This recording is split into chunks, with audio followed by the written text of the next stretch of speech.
Bonsoir les amis, on se retrouve encore pour cet tutoriel dédié au projet routier.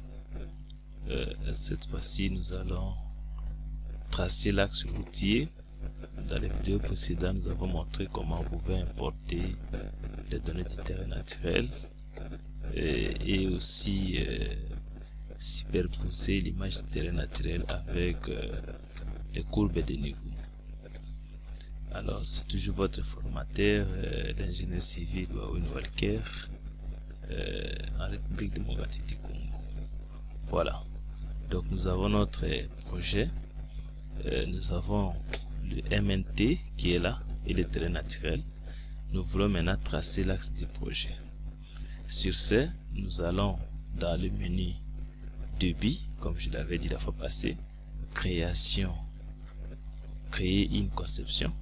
Nous allons sur l'axe axe et nous prenons le premier onglet outils de création de l'axe. Évidemment, les autres aussi peuvent nous servir, mais dans un premier temps, nous utilisons outils de création de l'axe. Je clique et dans cette boîte de dialogue, je vais renommer mon axe. Je l'appelle par exemple axe Chopo parce qu'il s'agit de cette route. Axe Chopo. Ligne d'axe, dans un premier temps, je laisse comme ça, mais si je vais faire, je vais le faire, je peux venir sur rail, je laisse, description, je peux laisser, général, je laisse toutes les options comme ça, donc l'axe sera mis dans les calques. Si je vais 3D tout ça, alors je peux garder toutes ces options comme ça parce que je travaille déjà avec la norme française, donc tout est configuré.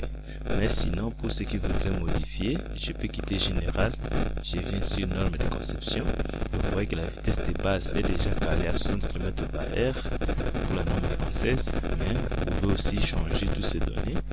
Mais là, je vous conseillerais de les faire peut-être je reste ici général, donc ce que je modifie dans cet axe, ça, dans cette boîte de dialogue, ce n'est que le nom de l'axe. Je clique sur OK. Voilà, une nouvelle boîte de dialogue apparaît. Outil de création de l'axe et le nom de l'axe apparaît, axe Chopo.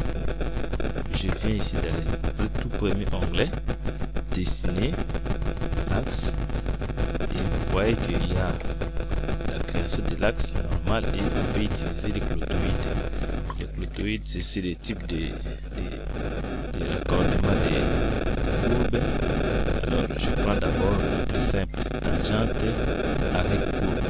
Je pourrais utiliser clotoïde après dans les vidéos, peut-être pour expliciter davantage. Le plus simple, prenez tangente avec courbe, c'est-à-dire la rencontre des deux droites, il va lisser avec une courbe. Je clique et je ne peux que dessiner. Maintenant, pour dessiner, ma souris fait des accrochages des objets. Et vous voyez que ça va donner la lenteur de l'image. Qu'est-ce que je fais? Je peux désactiver ici l'accrochage des objets de telle manière à bien dessiner. Je désactive. Je désactive. Vous voyez que je peux sillonner facilement. Sinon, la souris va chercher à faire des accrochages et ça va donner la lenteur de l'image. Donc, n'oubliez pas de désactiver les curseurs ici. Curseur d'accrochage d'objet, désactiver, cliquer sur ça et ça va vous permettre de bien dessiner. Alors, je peux zoomer, je commence à suivre l'axe de la route, je dessine, je dessine, et là, si je vois que je vais quitter, je clique, voilà, et là, je clique, zoom arrière, panoramique,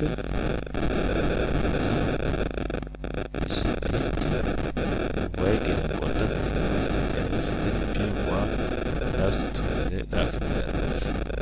Pour de nouveaux projets, je peux les tracer directement sans tenir compte de ça. Je clique, voilà.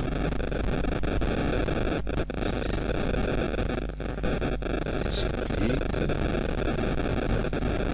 voilà. Là où il y a la possibilité de faire des courbes vives, il va lisser directement la courbe. Voilà. Je clique ici et là je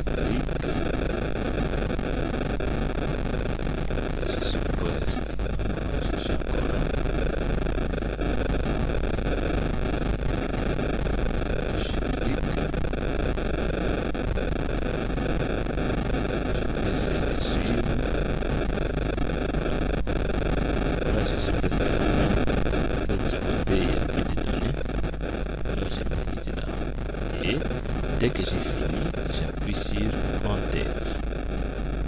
Vous verrez que la dernière partie n'aura pas de données parce que je n'avais pas prélevé les données topographiques à ce niveau-là. Voilà. Donc les données topographiques vont se mettre ici. Voilà.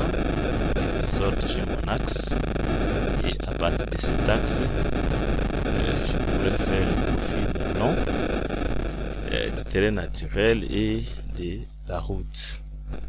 Voilà en quelque sorte ce qui constitue à tracer l'axe. Il y a plusieurs méthodes pour faire cet axe, mais dans un premier temps, comme c'est un apprentissage, une initiation, on se limite d'abord à tracer cet axe comme ça. Et après on pourra parler des clotoïdes, comment calculer les paramètres des clotoïdes. Évidemment ici, toutes les données, ça va nécessiter quelques données de départ et ça va calculer lui-même le reste. Alors, la vidéo suivante nous permettra maintenant, à partir de cet axe de route tracée, de faire le profil en long et le profil en travers. Et là, nous allons dire que nous avançons plus profondément dans notre projet routier. Je vous remercie et à la prochaine.